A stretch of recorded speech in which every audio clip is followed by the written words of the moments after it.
Welcome to Recruiting the Next Generation of Local Elected Officials. I'm Victoria Solomon, Associate Professor and Community Development Educator with UW-Madison Division of Extension, Greene County.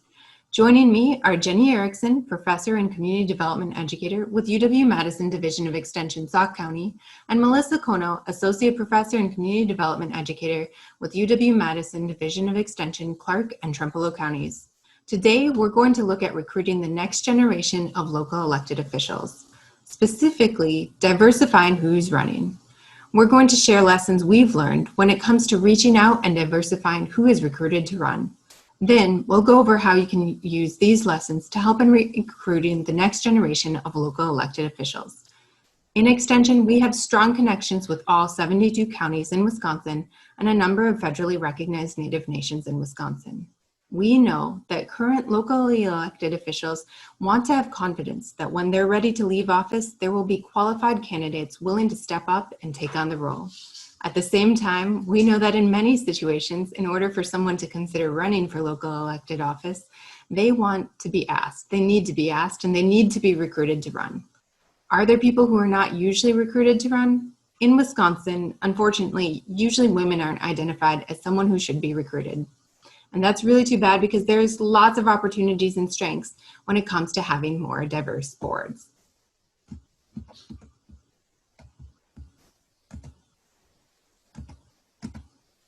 So let's put this in context. Think to yourself, what are the top 3 countries with gender parity in elected officials? If Rwanda, Cuba, and Bolivia came to mind, then you are correct. Where does the US rank in that? 76th. We are tied with Afghanistan and Cape Verde. That's as of March 2019. And this is all according to data from the UN. In the US, where does Wisconsin rank? So we rank 29th, and that's according to data that Rutgers has. And overall, there has been a change in percentage of elected seats held by women in Wisconsin. Unfortunately, it has actually decreased slightly between 2015 and 2019. So currently, the total number of local elected seats held by women is about 17%. So we know there is definitely room to change. Today, we're talking specifically about women. We also recognize that there's a lot of diversity. There are many minority populations, and we want to keep the same thought and process in mind when it comes to broadened thinking when it comes to recruitment. We recognize there are other groups that are also underrepresented on boards and councils. And again, this is important because more diverse boards and council members strengthen boards and council members.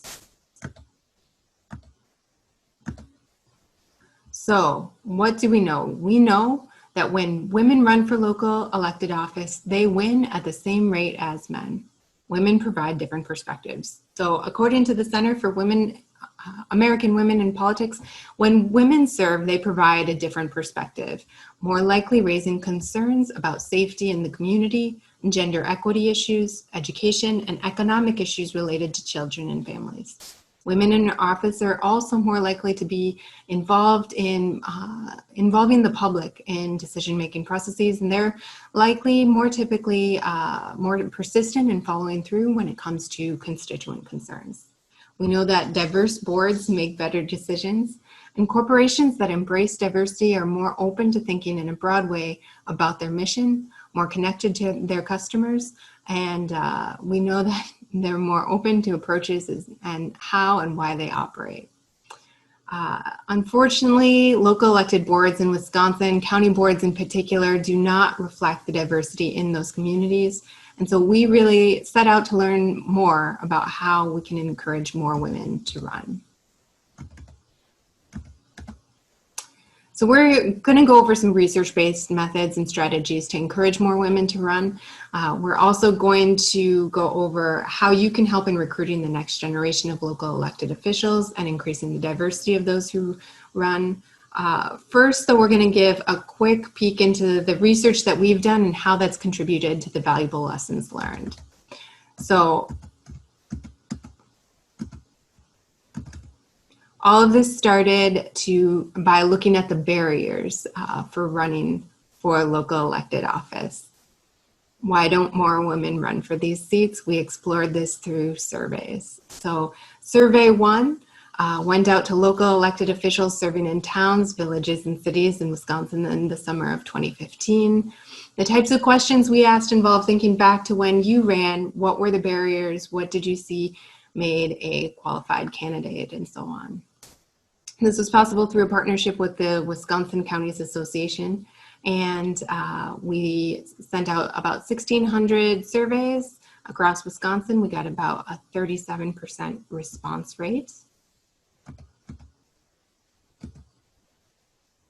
The next survey was to potential local elected officials. So we asked, have you ever run for office? Why or why not?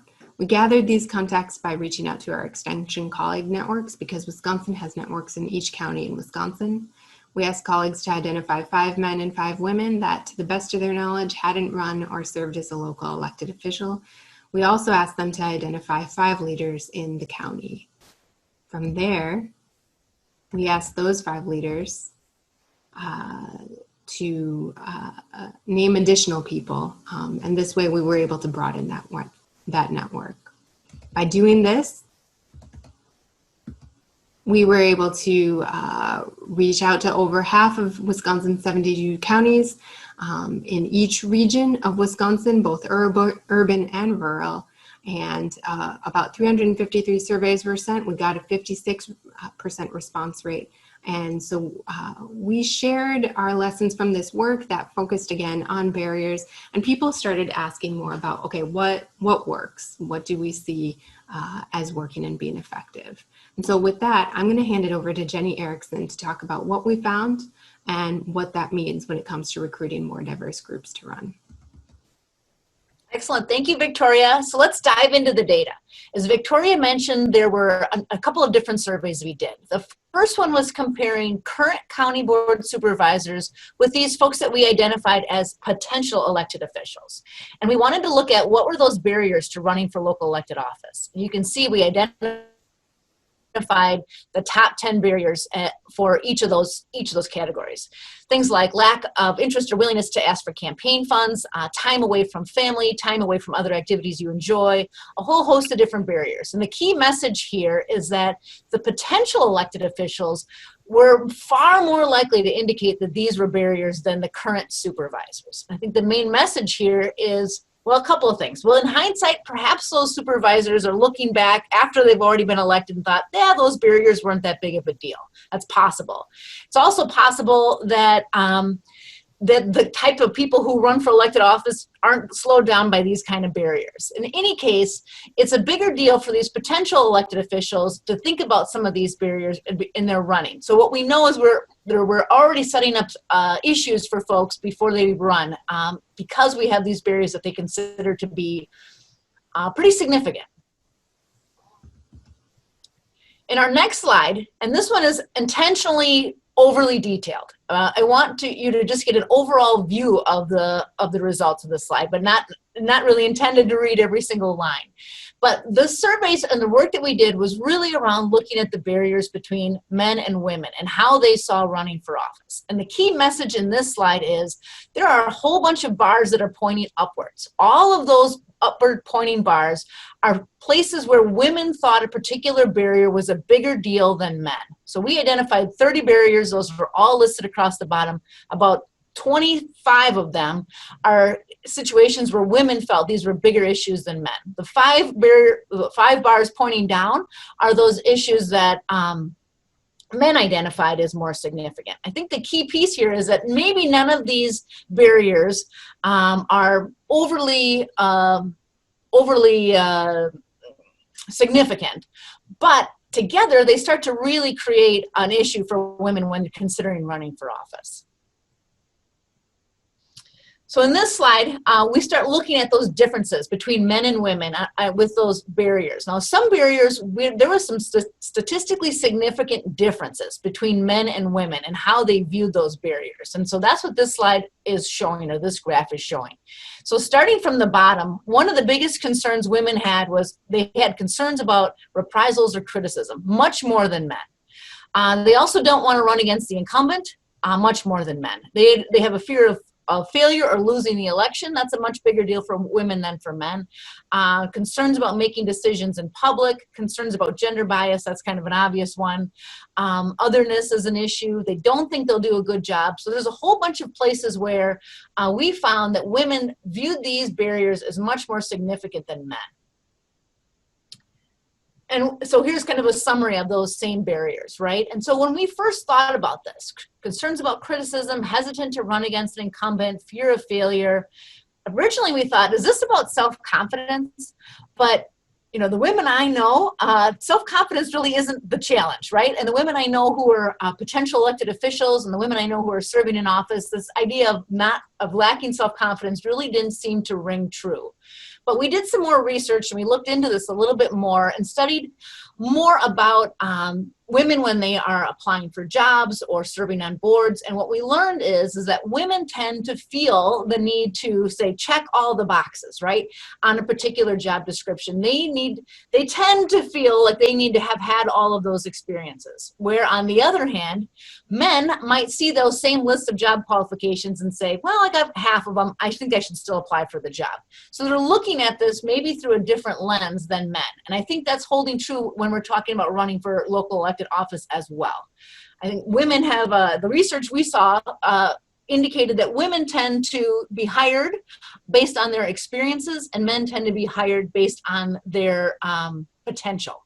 So women are looking at running for office through perhaps a different lens than men, which means we need to think differently about how we are recruiting women for local elected office. So another really busy slide. Again, I just want you to get kind of this overall visual of this. We looked again, this is going back to a survey we did with these current county board supervisors and the potential elected officials. And we asked them about what are some of the key experiences that are important to have if you're gonna run for elected office. So we have a whole big list of those. And then we asked them, do you have those experiences? And across the board, you can see the main message of this slide is that for the most part, everybody has about the same kind of experiences. They have had public speaking experience. They have organized maybe a large group or event for a large group. They know a lot of people in the community. They've attended local government meetings. For the most part, whether you're a current elected official, whether you're a potential elected official, those results were about the same. And that's true for men and women too. We didn't see any differences here in terms of the abilities or experiences that women had compared to what men had, either before office or in office. That's, but, go ahead to the next slide, Victoria. But when we asked those same women and men, are you qualified to run? Even though they had the same experiences, the same abilities, 60% of women said they were qualified, whereas 71% of men said they were qualified. And that is a statistically significant difference. So again, I think that comes back to this concept that women are thinking about running for office through a different lens or thinking about it differently. And those differences means they're less likely to run, right? So we need to think about how we're going to recruit women maybe in a different way. And that might require some new thinking. And so I'm going to hand it over to Melissa. She's going to talk about some of the strategies that we've identified that might help us recruit more women to run for local elected office. Thank you, Jenny. So from our research emerged several recurring themes, and we packaged these themes into the 7 strategies for recruiting the next generation of local elected officials. And you know, most likely you're tuning into this session because you're interested in encouraging women to run for office, and maybe you already have someone in mind. And you know, I bet listening to this, you've thought of several more people that that would make great elected leaders. So what I want you to do is to write a couple names down, and then next to their names, I want you to list the strategies that I'm about to describe and that you're going to use to recruit them to run for office. So the first strategy is to choose the right position. What we saw in our research is that sometimes starting with a vacant position made women feel more comfortable. Some women cited not wanting to run against someone else or run against an incumbent. You know, that's not always the case, but if she does express concern about that, sometimes it's better to start off with a vacant position. Also think about what impact she wants to make, what are her interests, what causes does she advocate for, and match those with a position. And, it might also be worth considering other boards in which there are women already serving. That might make her feel comfortable if she's expressed concern over that. Strategy number 2 is building trust with the candidate. So consider how you're going to ask her. It is best to do it more in a informal manner. Face-to-face would be best in these times, maybe a Zoom or a call. If you don't know her well personally, maybe recruit someone who does, and then include those people in the process. Include local elected officials, friends, family members, even a word from an influential community member might go a long way in convincing someone to run for office because we believe in her strengths. And, if you think of someone that you think would be a good leader but don't know her well enough, consider doing a one-on-one interview with her to get to know more about her interests. Strategy number 3 is to be persistent. You want to plant the seed, but give her time to think about it. She may never have considered running for office and needs time to ponder it. Then follow up with her to let her know that you're serious, that you really do think that she has the qualifications and she would make a great candidate, and your comment wasn't just in passing. And then, include others from strategy number 2 to ask her as well to follow up with her on, is she considering running? Strategy number 4 is to make it clear that you believe in her. List the strengths that you see in her that you think would make her a good candidate. In our focus groups, many women were asked to run after they spoke in front of a group, like the school board or another governing body. And people approached them afterwards and said, "You're really good at speaking in public. Have you thought about running for office?" Make a connection to her strengths and how she'd be a good fit for the job. Also, many of our focus group participants cited being asked to run as really the base factor in deciding to run for office. Strategy number 5 is, highlight her ability to make a difference. Frame it as community service. A lot of people cited, giving back to their community as a reason for running. What are her priorities? Let her know that she can make a difference, and you would like to see, the difference that she can make. Many women in our focus groups describe themselves as advocates. So what causes and what groups are important to her that she could, use that passion to influence policy? Strategy number 5 is, reassure her that she can learn on the job. She is qualified, she has the skills, and some of those other things can come with the job and learning on the job. She doesn't need to know Robert's Rules of Order or zoning codes. Those can be taught, and many people do learn those once they're in office. Last strategy is to commit to supporting her.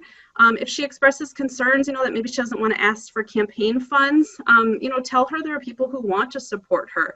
Also, many candidates for local office are surprised to learn that it takes little to no funding to run for local office. So maybe, you can assuage her concerns with that. Offer support if she's worried about criticism. While women in our study did cite this as a concern, they also said that their sense of duty really overtook any fear that they had of criticism. What we found, though, from our research was that the most important thing was the ask.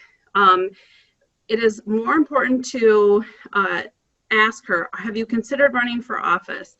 Than anything else. Most of our participants did cite that, being asked, and they can even remember, the context in which they were asked. So, one of the many reasons that, we wanted to, share this research is that we'd like to see, more diversity in decision making.